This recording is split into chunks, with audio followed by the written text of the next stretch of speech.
ಇಬ್ರು ಕಾಡಲ್ಲಿ ಅಷ್ಟೊತ್ ಕಳ್ದವ್ರೆ ಅಂದ್ರೆ ಅವ್ರಿಬ್ರು ಮಧ್ಯ ಲವ್ ಶುರು ಆಗಿರ್ಬೇಕು.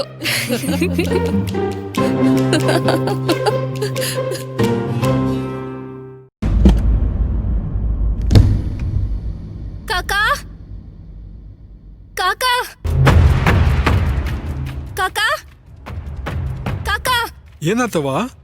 ಯಾಕೆ ಹಿಂಗ ಉಸಿರುಗಟ್ಟಿ ಓಡ್ ಬರ್ಲಿಕತ್ತಿ? ಕಾಕಾ, ವಿಕ್ರಾಂತ್ ಸಾಹೇಬ್ರು ಪೊಲೀಸ್ ಸ್ಟೇಷನ್ಗೆ ಹೋಗಿ ಶರಣ್ ಆಗ್ಯಾರ.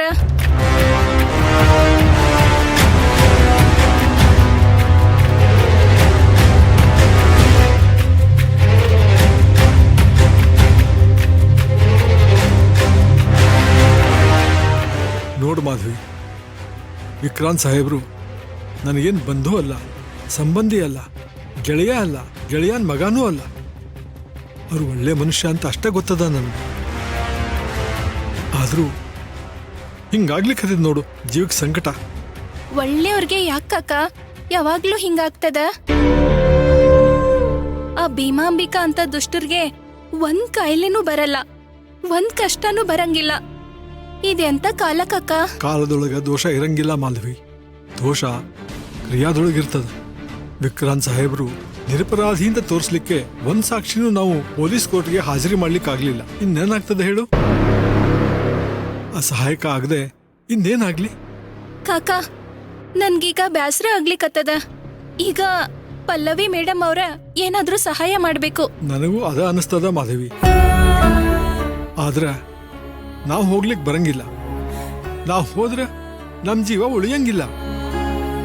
ಆ ವಿಕ್ರಾಂತ್ ಸಾಹೇಬ್ರಿಗೆ ಆ ದೇವರೇ ದಿಕ್ಕು. ವಿಕ್ರಾಂತ್ ಸಾಹೇಬ್ರ ಹತ್ರ ನಮ್ ಜೀವನದಲ್ಲಿ ನಡೆದಿದ್ನೆಲ್ಲ ಹೇಳ್ದಂಗ ಪಲ್ಲವಿ ಮೇಡಮ್ ಅವ್ರ ಹತ್ರ ಹೋಗಿ ಎಲ್ಲ ಹೇಳ್ ಬರ್ಲ ಕಾಕಾ? ಬೇಡ, ಈ ಉತ್ಸಾಹ ಬೇಡ. ನಮ್ ಶಿವು ಜೈಲ್ನಾಗಿದ್ದಾನ, ಅವನ್ ಬಗ್ಗೆನೂ ಯೋಚನೆ ಮಾಡ್ಬೇಕಲ್ಲ ನಾವು. ನಾವೇನಾದ್ರೂ ಅವಸರ ಪಟ್ರೆ ಅವನ್ನ ಕಳ್ಕೋಬೇಕಾಗ್ತದ. ಅವನ್ನ ಕಳ್ಕೋತಿ ಪಲ್ಲವಿ ಮೇಡಮ್ಗೆ ಹೇಳಬಾರ್ದು ಅಂತ ಅಲ್ಲ ಮಾಧವಿ. ಆದ್ರೆ ಏನ್ ಕಾಕಾ? ನೀ ಹೇಳಿದಂದ್ರೆ ಅವ್ರು ಸೀದಾ ವಾಡೆಗೆ ಹೋಗಿ ಆ ಭೀಮಾಂಬಿಕಾನ್ನ ಎಳ್ಕೊಂಡು ಹೋದ್ರೆ ಏನ್ ಮಾಡ್ತಿ?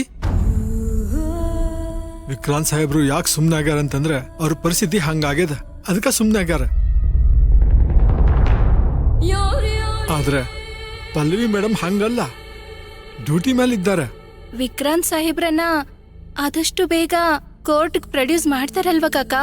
ಹಾ ಮಾಧವಿ, ಅಷ್ಟ್ರೊಳಗ ನೀನು ಶತಾಯಗತಾಯ ಪ್ರಯತ್ನ ಮಾಡಿ ಅಸಲಿ ಡೈರಿನ ಹುಡುಕು. ಅದು ವಾಡೆದೊಳಗೆ ಇರ್ತದ. ಅದರಿಂದ ವಿಕ್ರಾಂತ್ ಸಾಹೇಬರಿಗೆ ಏನಾದ್ರೂ ಸಹಾಯ ಆಗ್ಬೋದು.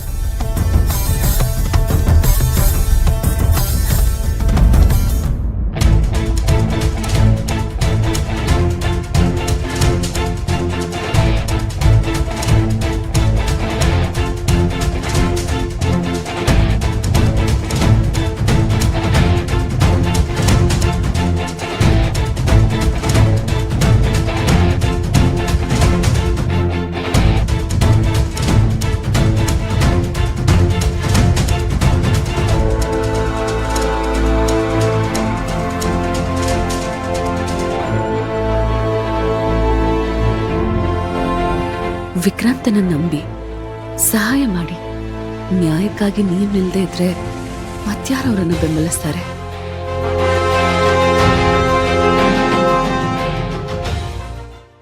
ವೀಣಾ ಅವ್ರೆ, ಮೇಡಮ್ ಕರಿತವ್ರೆ, ಒಂದ್ ನಿಮಿಷ.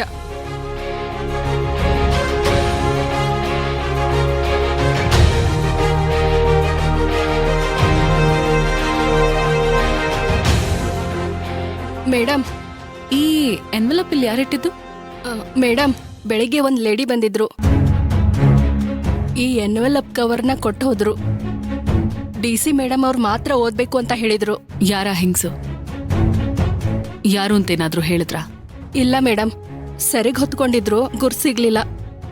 ವಯಸ್ಸೆಷ್ಟಿತ್ತು? ಗೊತ್ತಾಗ್ಲಿಲ್ಲ ಮೇಡಮ್, ಸರಿಗ್ ಹೊತ್ಕೊಂಡಿದ್ರಲ್ಲ ಅದರಿಂದ ಗೊತ್ತಾಗ್ಲಿಲ್ಲ.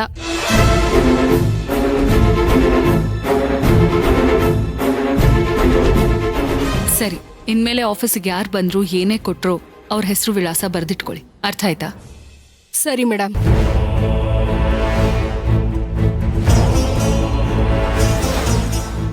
ಏನಿದೆ ಮೇಡಮ್ ಅದರಲ್ಲಿ? DC ಮಾತ್ರ ಓದ್ಬೇಕು ಅಂತಿದೆ.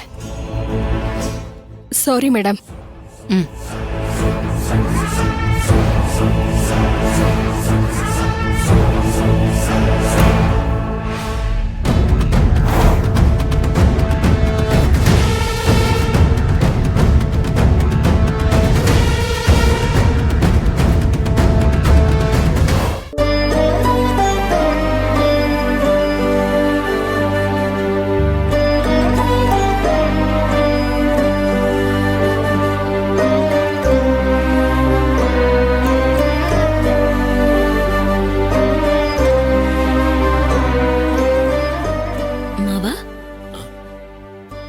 ಸ್ಕೂಲಿಗೆ ಹೋಗಿಲ್ವಾ?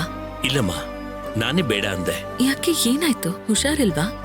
ಇಲ್ಲಮ್ಮ, ನಿನ್ನೆ ಅನುಗೆ ಆಸ್ತಮಾ ಶುರುವಾಗಿ ಸ್ವಲ್ಪ ತೊಂದರೆ ಆಯ್ತು. ತೇಜು ಟ್ಯಾಬ್ಲೆಟ್ ಕೊಟ್ಮೇಲೆ ಸರಿ ಹೋಯ್ತು. ತೇಜು ಟ್ಯಾಬ್ಲೆಟ್ ಕೊಟ್ನಾ? ಮಾವ ಏನ್ ಹೇಳ್ತಿದ್ದೀರಾ? ಅಯ್ಯೋ, ನಾನೊಬ್ಬ ದಡ್ಡ. ನಿನಗೆ ವಿಷಯ ಗೊತ್ತಾಗಿದೆ ಅನ್ಕೊಂಡಿದ್ದೆ. ವಿಕ್ರಾಂತ್ ಅನುನ ಆಸ್ಪತ್ರೆಗೆ ಕರ್ಕೊಂಡೋಗಿದ್ದು. ಮಾವ, ಅದೇನು ಅಂತ ಬಿಡ್ಸ್ ಹೇಳಿ. ನೀವ್ ಹೇಗೆ ಒಗಟಾಗಿ ಮಾತಾಡಿದ್ರೆ ನನಗೇನು ಅರ್ಥ ಆಗಲ್ಲ. ಅನು ಹೊರಗಡೆ ಹೋಗಿದ್ದಾಗ ಅಲ್ಲಿ ಆಸ್ತಮಾ ಅಟ್ಯಾಕ್ ಆಗಿ ರಸ್ತೆಯಲ್ಲಿ ಬಿದ್ದಿದ್ದಾಳೆ. ವಿಕ್ರಾಂತ್ ನೋಡಿದ ಕೂಡಲೇ ಆಸ್ಪತ್ರೆಗೆ ಕರ್ಕೊಂಡೋಗಿದ್ದಾರೆ. ಅನು ಟ್ಯಾಬ್ಲೆಟ್ ತಗೊಳ್ಳಲ್ಲ ಅಂತ ವಿಕ್ರಾಂತ್ ಅವರು ತೇಜುಗೆ ಅನು ಟ್ಯಾಬ್ಲೆಟ್ ಕೊಡೋ ಜವಾಬ್ದಾರಿ ವಹಿಸಿದ್ದಾರೆ. ಅನು ಟ್ಯಾಬ್ಲೆಟ್ ತಗೊಳ್ಳಲ್ಲ ಅಂತ ತೇಜು ಸ್ಕೂಲ್ನಲ್ಲಿ ಸರ್ಕಸ್ ಮಾಡಿ ಅವಳಿಗೆ ಯಾಮಾರಿಸಿ ಟ್ಯಾಬ್ಲೆಟ್ ಕೊಡ್ತಾ ಇದ್ದಾನೆ. ಒಳ್ಳೆ ಡಾಕ್ಟ್ರು ಅನ್ಸುತ್ತೆ. ಟ್ಯಾಬ್ಲೆಟ್ ತಗೊಂಡು 2 ನಿಮಿಷಕ್ಕೆ ಸರ್ ಹೋಗ್ಬಿಟ್ಲು. ನಮ್ಗೆಲ್ಲ ಜೀವ ಬಂತಂಗಾಯ್ತು. ಪಾಪ ತೇಜು ಎಷ್ಟು ಕಷ್ಟಪಟ್ನೋ ಏನೋ. ಚೆಕ್ ಮಾಡಿ ಡಾಕ್ಟರ್ ಯಾರು ಅಂತ ಗೊತ್ತಾಗದೆ ನಿನ್ನೆ ಆಸ್ಪತ್ರೆಗೆ ಹೋಗಕ್ಕಾಗ್ಲಿಲ್ಲ ಪಲ್ಲವಿ. ಮಾವ, ತೇಜು ಗೊತ್ತಿರ್ಬೋದು ಏನೋ. ತೇಜು ಗೊತ್ತಿಲ್ಲಮ್ಮ. ವಿಕ್ರಾಂತ್ ಯಾವ ಡಾಕ್ಟ್ರು ಯಾವ ಆಸ್ಪತ್ರೆ ಅಂತ ಹೇಳಿಲ್ಲಮ್ಮ. ಸರಿ ಮಾವ, ಅದನ್ನ ಅವ್ರ ಹತ್ರ ಯಾವ ಹಾಸ್ಪಿಟ್ಲು ಅಂತ ನಾನು ತಿಳ್ಕೊತೀನಿ. ಸರಿ ಅಮ್ಮ. ಈಗ ಅವಳು ರೆಸ್ಟ್ ಮಾಡ್ಲಿ.